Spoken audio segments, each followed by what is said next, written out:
let us begin. Once again, hello everyone. Today we are going to dive into the formation of the Aztec Triple Alliance. And let me tell you, there's a lot of drama, suspense, and chaos involved. And we often hear about how powerful this alliance was, dominating much of central Mexico during their peak, but we rarely hear the story of how it all came together, and that's what we'll be covering today. And also a quick introduction from me for those unfamiliar with who I am Cosmic Chaya, and I like to study Mesoamerican history and make art about the culture. And I may look like this now, but soon I will re-debut as a full-on Aztec VTuber, so stay tuned. So before we dive into the tea, let's clear up a common misconception. So when referring to political entities in the Aztec world, people often refer to them as tribes, but that's inaccurate. A better framework is ethnic groups and city-states.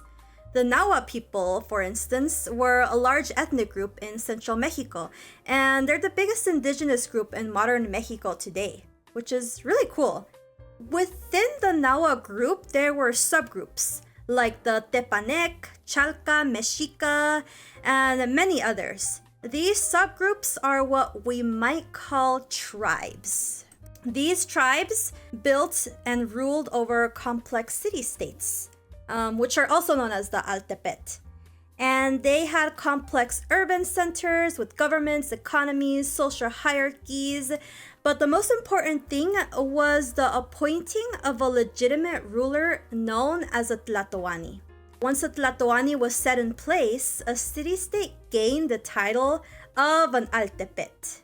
Altepet means water mountain, which refers to how the Nahua people historically settled around a hill for shelter and as a source of water. It's why city-states were depicted with variations of this mountain glyph. You guys see this? So here we have the mountain, and it's commonly depicted with these like water glyphs coming out. And we see it right here as well. This is actually the Altepet glyph for Itzcoatl, which is one of the members of the Triple Alliance. Okay, hear me out, Pokérap, but it's for naming every known Mesoamerican culture. Oh my gosh, that's actually such a good idea. Mexica, Aculwa, Tepanec. A specific ethnic group might control multiple Altepet, as was the case with the Mexica, and a single Altepet could include people from multiple ethnic backgrounds. Politics revolved more around the Altepet, the city-state, than specific ethnic groups themselves. Next, I'd like to define my use of the term Aztec. When I say Aztec, I do not mean Mexica. Instead, I will be using Aztec as an umbrella term to describe the region and population of central Mexico as a whole. As for specific groups, I will be referring to them with their proper names. You know, as you see here, you see all these names? So when I want to refer to this region and this area of influence, that's when I'll use the term Aztec. And with that being said, let's get started on the chisme. Back then, alliances were everything. And they were often sealed through marriage with the Tlatoani, the ruler of the Altepet. The Tlatoani would take various wives from various other Altepet to create bonds and political ties.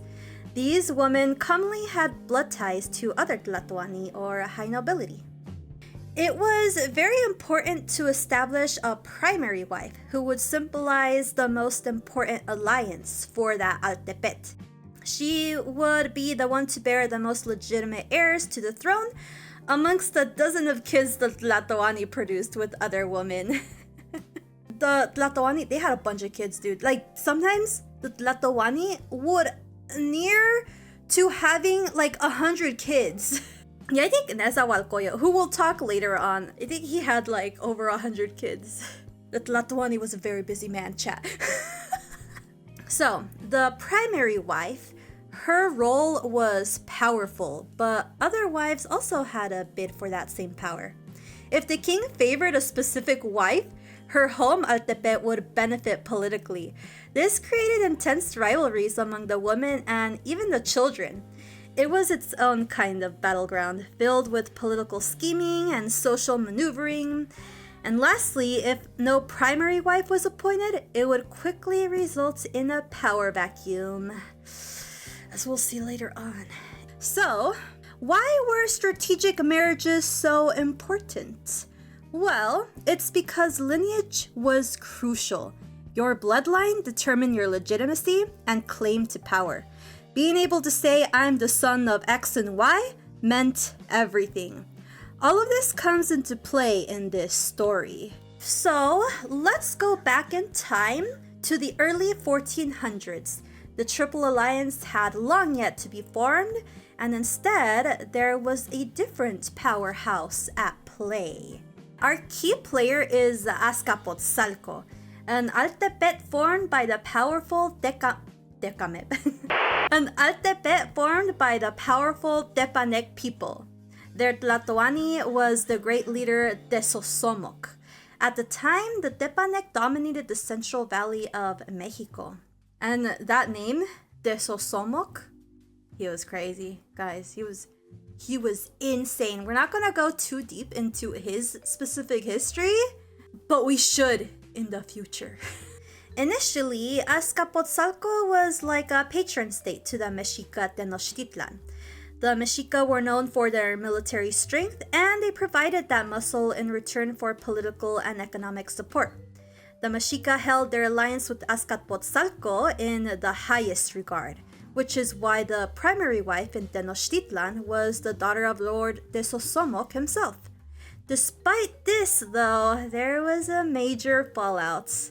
You see, Nezahualcoyotl, the king of Azcapotzalco, had many wives and children, which was only natural considering his high status, but this also led to a catastrophe.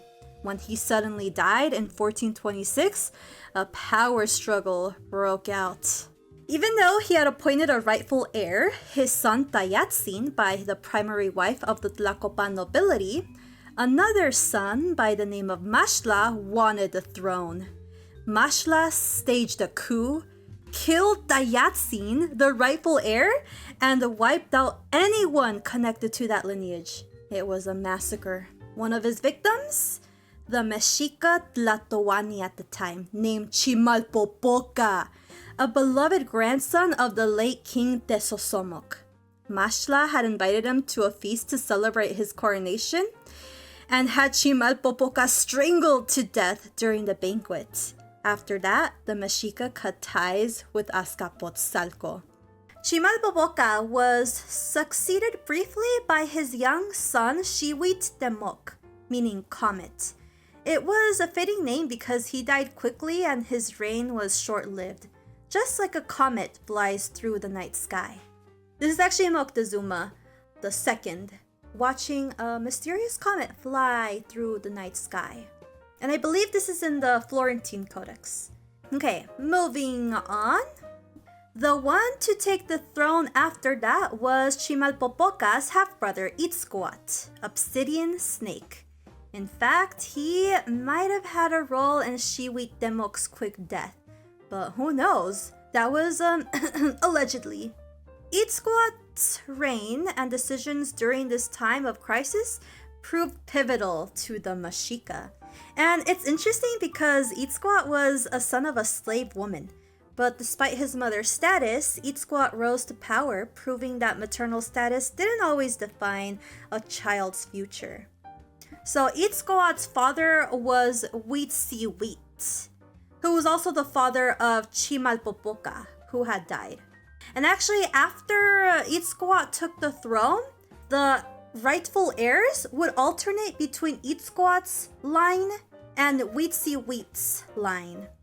Amongst the chaos, Itzcoatl's advisors implored him to beg Mashla for mercy and end the turmoil. However, Itzcoatl decided to fight back and take advantage of the chaos. He was smart, and he was also ambitious. And that's why he's my favorite Tlatoani. Or at least Mexica Tlatoani. He's cool. He's cool, chat. He did some crazy stuff during his reign. Like, burning the codices. It's just a very interesting figure. So Lord Itzcoatl, he sought out the allegiance of his nephew, Nezahualcoyotl, who was the rightful heir to the throne of Texcoco, an Altepet of the Aculwa people. Why was this significant? Because Texcoco despised Azcapotzalco. So let's get into the lore of Nezahualcoyotl. We're gonna go back in time just a little bit to when Tezosomoc was still alive and thriving. At the time, the Texcoco Tlatoani, Lord Itzcoatl I, had an Azcapotzalco woman as his primary wife. However, he favored his Mexica wife more at times. This was due to Tezosomoc treating his wife from Texcoco with humiliation in Azcapotzalco. She was not a primary wife, and her roles in ceremonies and politics were very limited. After all, Texcoco wasn't a valued power to them. Because remember, at the time, Lord Tezosomoc and Azcapotzalco, they were like the powerhouse. And Texcoco, well, it was just kind of there. Same thing with the Mexica, they were just kind of there. The Texcoco wife was so miserable, she eventually fled the palace and returned home, remarrying a man from her own town. When Lord Tezosomoc found out, though, he was furious. He waged war against Texcoco, giving no room for any sort of negotiation. Tezosomoc was very much a tyrant after all. The Texcoco nobles were killed, and so was Lord Itzcoatl I.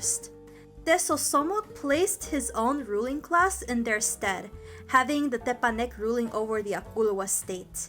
However, one of Itzcoatl's sons survived.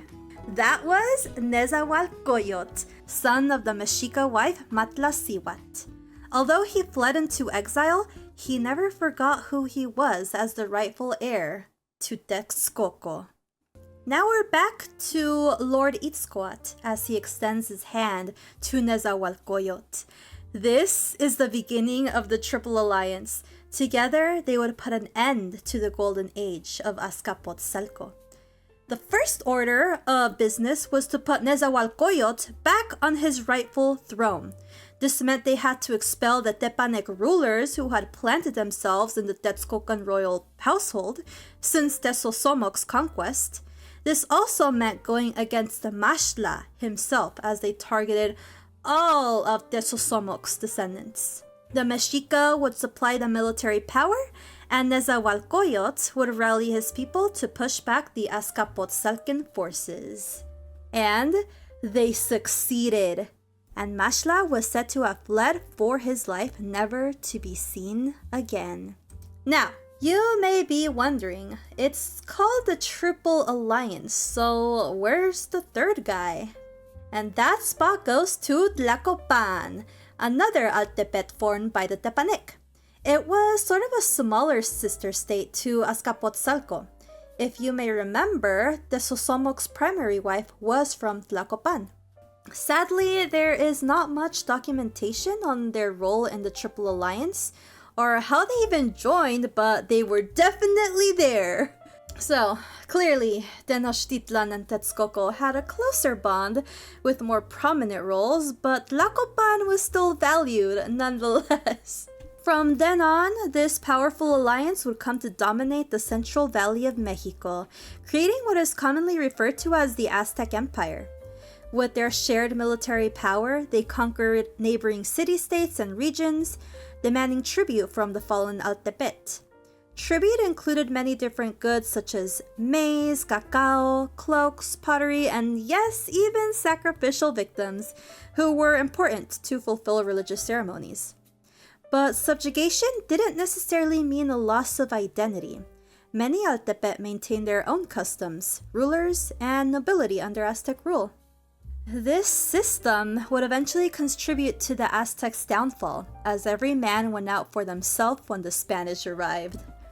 One of the biggest misconceptions about the Aztec and about the Mexica specifically is that they were hated by the other quote-unquote tribes, and that the people were oh so happy to ally with the Spanish to get rid of them, which commonly paints the conquistadors as these sort of saviors. But as we saw with this story, changing sides, forming alliances for military aid, and taking advantage of political chaos was pretty normal. Sure, some groups may have had a heated rivalry and grudge against the Mexica, like the Tlaxcalteca, but at the end of the day, Cortez's native allies wanted a piece of the pie that the Aztec had been holding on to for almost 100 years. This, my friends, is the pie. Look at all that glory, look at all that beauty, all of the resources, all of the tribute that the Mexica would take from conquered pueblos and Altepet. That all contributed to the construction of the grand and majestic Tenochtitlan. At the end of the day, the last one laughing is Tezcatlipoca himself, the lord of chaos and change. He saw the end of the Aztec, saw the end of the Spanish Empire, and will see the end of rulers and powers as history continues to be written. And with that, we have reached the end! Ta-da! We did it, chat! We did it! Yay! Yippee! Hello, YouTube. Congrats on making it to the end.